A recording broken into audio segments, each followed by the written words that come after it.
Ito yung decal white. Kadalasan makikita natin na mayroong battery cage. Ngayon ang makikita nyo ay wala siyang battery cage. Kumbaga free range siya sa loob ng kanyang kulungan. First time ako nakakita ng ganitong pag-aalaga dito sa Pilipinas.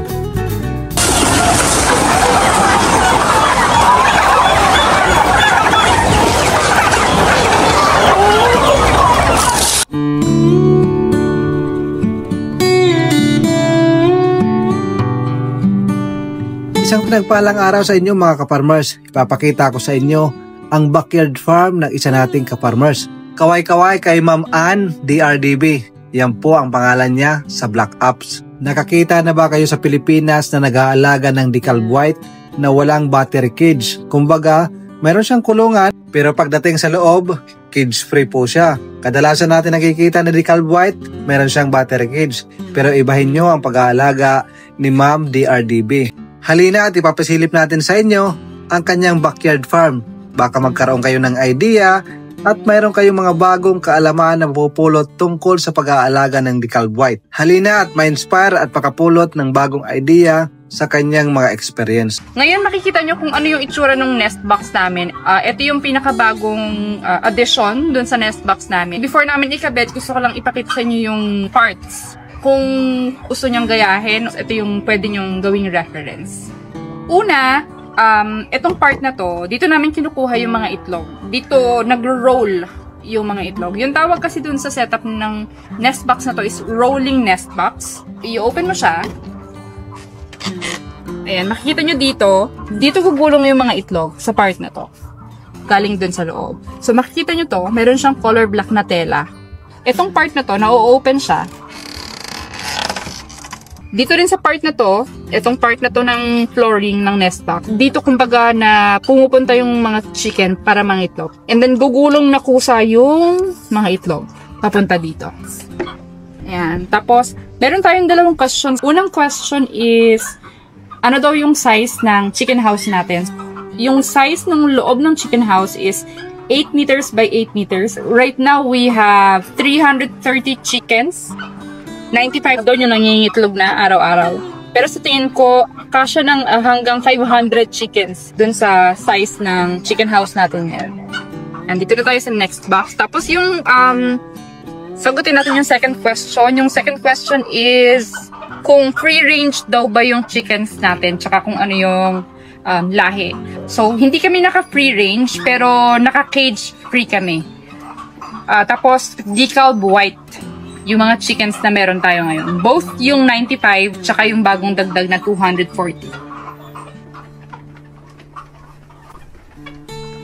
Kami kasi nagtatanong kung paano daw ba yung ginagawa namin paglilinis ng mga ipot ng mga manok. So basically, hindi talaga kami naglilinis. Ang ginagawa lang namin kapag mataas na yung or malakas na yung amoy dito sa loob ng poultry house, since di pa yung flooring namin, dinadagdagan na lang namin ng ipa. So, may malapit ditong rice mill. So, free naman yung ipa. Ang babayaran na lang namin yung kukuha ng ipa, ilalagay sa sako, deliver dito. Just, basically, ang bayad namin doon, tip lang. Yun yung kagandahan na nasa probinsya kami. Libre. Libre yung ipa, libre yung dayami, libre yung mga dahon ng saging na ginagawa naming beddings nung mga nest. Yan, so far meron tayong 2, 4, 6, 8. 2, 4, 6, 8, 10, 12, 13. Check natin dito sa ilalim kasi minsan may mga nililimliman sila. Ayan o, gaya niyan, merong 14. Merong 4. 13, 15, 17. Excuse me.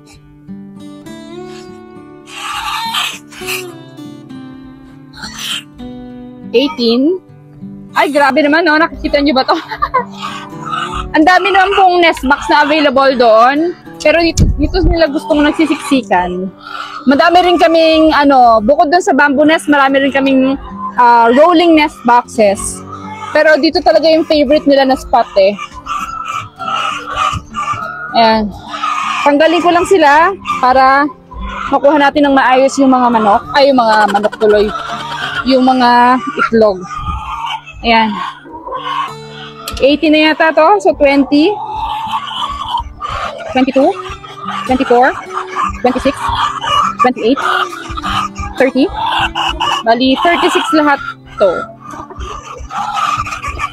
Ay! Yan. 36. Checks natin dito. Excuse me. Ayan, wala naman. Ito. Dito meron. Ayan. 38. Yan, sa tingin ko wala na. So, nakakuha tayo ng 38 sa loob ng poultry house.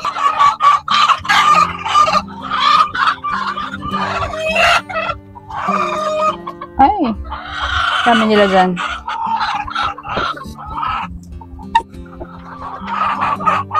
Marami pa rin nagtatanong kung paano daw ba magsimula ng ganitong business. Kung meron naman kayong kapital na pwede nyo nang pangsimula, simulan nyo na pero simulan nyo ng maliit. Try nyo muna yung ilang pirasong manok. Tapos kung saan bibili ng RTL na manok, naghanap lang kasi kami sa FB groups nung pinagbilan namin So kung wala kayong kakilala na may alam na may tindahan or nagbebenta ng RTL, try nyo sa mga FB groups. May mga makikita kayo dyan. Okay naman yung mga naging suppliers namin. So, kasi pag may gusto kong simulang business, iniisip mo lang siya, nag-iisip ka ng mga what ifs, hindi natutuloy pag sobrang matagal. Parang manghihinayang ka na lang dun sa chance na makapag-start na. So, umpisahan nyo na, kahit konti-unti.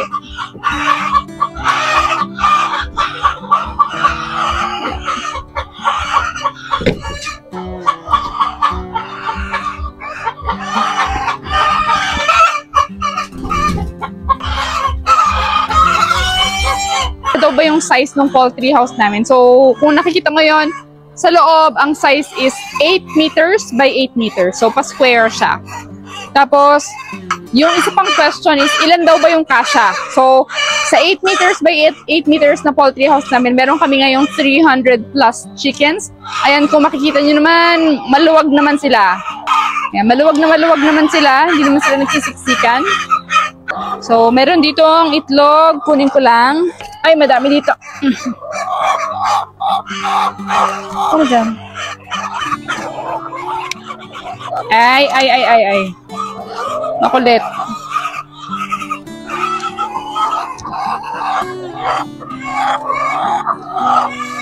Okay. So, meron tayong 3, 6, 9, 12, 14 eggs in just one basket. Tapos may isa pang tanong sa atin gaano daw ba kakapal yung ipa na flooring na meron tayo? Siguro kung mga 20 sacks of rice hull meron dito. Tapos mga around 2 dangkal siya. Ganun kakapal, mga 2 dangkal. So meron tayong 14 plus 3. 17. Check natin dito. Ayan, meron nga. 17. 20. Ito marami dito. 20. 2. 4. 6. 8. 30. 32. See here? 35. 35. 30. Ay! 38. Sakit! Nawala na ako sa count dahil natuka ako. Nasa 38 na yata to. 39. 42. Ay, siksikan sila dito. Excuse me. 44. 46. Hey! 48. 50. 52. Excuse me. 54. 56. 58. 64.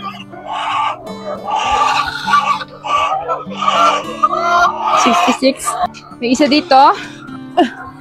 Paano daw ba mag-start ng ganitong business, which is yung RTL or yung ready-to-lay business? Nag-start kasi kami talaga with zero knowledge, as in literal, wala kami experience sa pag-aalaga ng mga manok. Kasi galing kami sa city tapos lumipat lang kami dito last year sa probinsya. Para yun nga, mag-try ng kung anong pwede naming matry.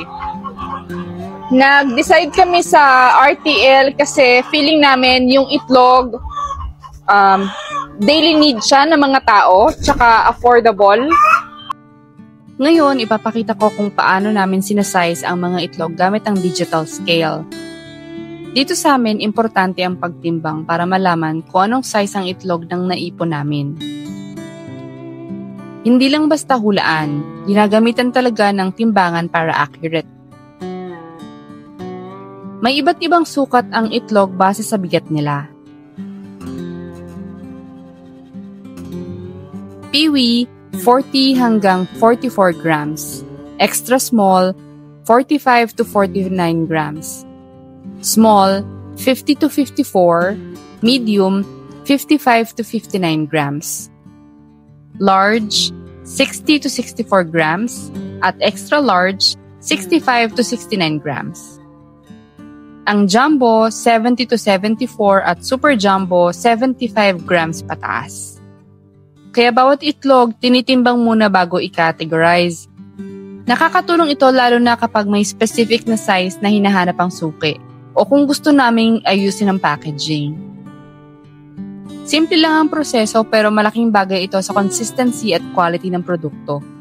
Ngayon ay maglilinis ako ng mga bagong pulot na itlog gamit ang suka at malinis na basahan.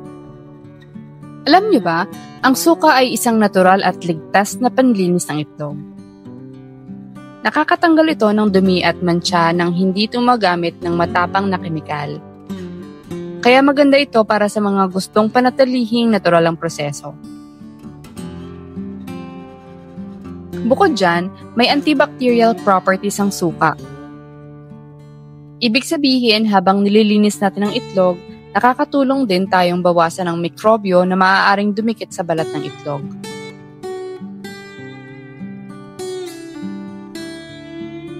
Bonus pa, nagiging mas makintab at malinis tingnan ng mga itlog. So, tingnan natin kung ilan yung makukuha natin. Ayan, kagabi, nag-try kaming, ang dami. Nag-try kaming maglagay ng dayami dito sa isang nest box. So, mukhang nag-work kasi ito mo, ang dami nilang nandito tapos maraming itlog. Ang problema lang, na nakikita namin agad ngayon, hindi nagro-roll yung itlog. Siyempre kasi may mga harang na dayami. Pero, mukhang madami yung itlog dito, more than usual. So, isa pa lang yun nilagyan namin Susubukan namin lagyan lahat ng nest boxes namin ng dayami. Or at least yung half. Yan, baka makatakas pa. Wala na ba dito? Yan. Ang dami nila 1, 2, 3, 4, 5, 6, 7. 7 hens in one nest box. Kasi siguro, mas maganda yung pakiramdam nila dun sa dayami kumpara dun sa turf lang. Yan, hindi ko na maisara. Tulak. Yan. Ayan, kung bubuksan natin itong pangalawa, tingnan nyo. Ayan, wala pa dito. Wala pa kaming nilagay na dayami. Ganun, 6. So, yung turf pa lang yun nandyan.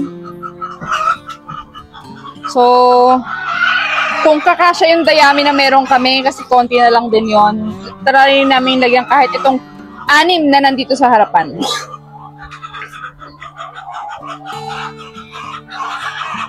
Ang plano namin kasi, dahil ang dami nga kasing nangingitlog dun sa loob, sa mga bamboo nest, tsaka sa flooring mismo, parang ang gagawin namin, lalagyan namin ng dayami itong mga nest boxes. Yung bamboo nest, tatanggalan namin ng dayami. Tingnan namin kung mag-work na mas gugustuhin nilang mangitlog dito sa nest box kumpara dun sa bamboo nest, kumpara dun sa loob. So, try lang. Tingnan natin kung ano mag-work. Good morning. Papasurin niyo ako. Excuse me.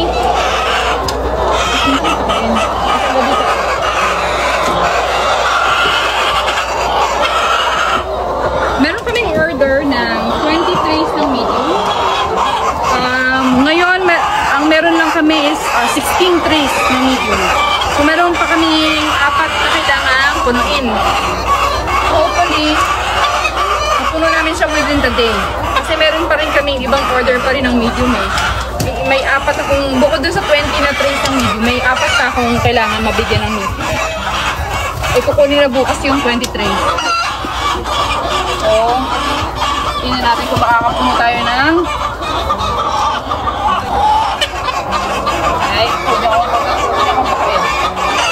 kanina umaga, bago kami mamulot ngayon, nag-deliver kami ng 5 trays ng 5 trays ng large. Order lang yun. Order lang yung kahapon tsaka kanina umaga.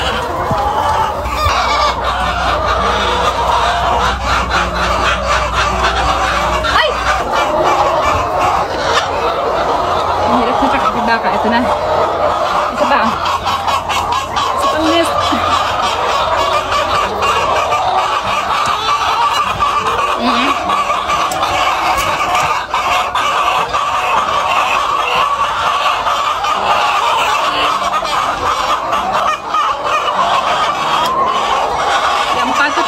Baka kasi mahulog pa. Ito ulit, guard. As of now, meron tayong 331 na laying hens. At for the whole month, nakakollect tayo ng 8,914 eggs. That's around 287 eggs per day on average. Sa total na bentahan ng itlog, kumita tayo ng 53,705 pesos. Ito naman ang breakdown ng gastos. 30,100 pesos ang nagastos natin sa feeds. May konting dagdag din na gastos, 270 pesos para sa bamboo nest baskets at 311 pesos naman para sa electrolytes.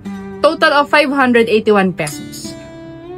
Wala tayong ginastos sa ilaw since naka-solar lights tayo at libre rin ang tubig dahil galing sa deep well. So after lahat ng expenses, ang net income natin ay 23,024 pesos. Solid ang buwan na to. Productive at tuloy-tuloy ang kita. Salamat sa support and abangan nyo ulit kami sa next update.